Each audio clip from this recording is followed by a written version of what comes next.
After developing and implementing my blended learning course, I was able to do usability testing with some people in my organization, peers from Lamar University. Also, I had the opportunity to count with Ms. Rodriguez. As you can see, we were discussing and sharing feedback through Zoom meetings to help improve our courses. Also, I asked Ms. Rodriguez, who is an experienced teacher in elementary school with more than 15 years of experience, to get her review about my blended learning course called Improving Reading Levels by Implementing Blended Learning Models. She also has a master's degree in education, which is very important to get more feedback and address in the right way my course. Reflecting on my peers' comments, they agreed that all the modules were presented in a clear way.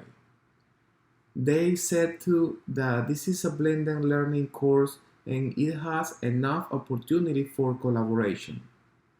Moreover, they mentioned that the Improving Reading Levels blended learning course has content relevant and engaging for students. Now let's talk about Ms. Rodriguez's feedback. Ms. Rodriguez, after analyzing my implementation course, she sent me an email letting me know that she included a couple of questions and a suggestion for the course. Two questions and a comment. There is a comment too. Okay, first question. How will you keep track of student reading progress? Question number two. How will students track their progress? There is a comment over here. It said also, I wanted to point out that it is important to consider students with diverse needs. For example, dyslexia, bilingual, and special education. Okay. For the question number one, how will you keep track of student reading progress?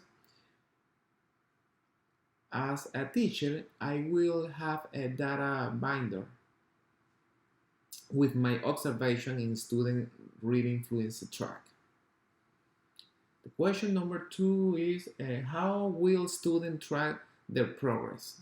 Okay, students will have a bulletin board where they can see a chart with their reading fluency goals and will move up as they progress in their reading. And the comment above, it said that it is important to consider students with diverse needs. For example, the dyslexia, bilingual, and special education, etc. Okay.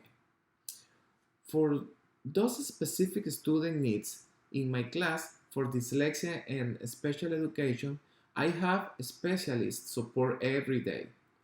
The specialist will communicate their observation to know where they are working. For those bilingual students, I work with them in a small group where I monitor their progress. Sometimes I work with newcomer students who need special instruction in Spanish. For the others, in both languages. I work in both languages, English and Spanish. Okay, now let's talk about these questions. How your stakeholders or colleagues can navigate the introduction, summary, start here section of your course and how they can navigate and participate in a short activity from the first module. Well, I decided to send an email to my colleagues and other teachers with the links, Canvas, and ePortfolio, where they will be able to see the course that I created called Improving Reading Levels by Implementing Blended Learning Models. Another question that we have here is how will your tester report back? Well, I created a Google form to get their feedback. All recommendations, questions, or suggestions will be well received. Another question. How long will your usability test last? The usability test will last between 20 and 30 minutes.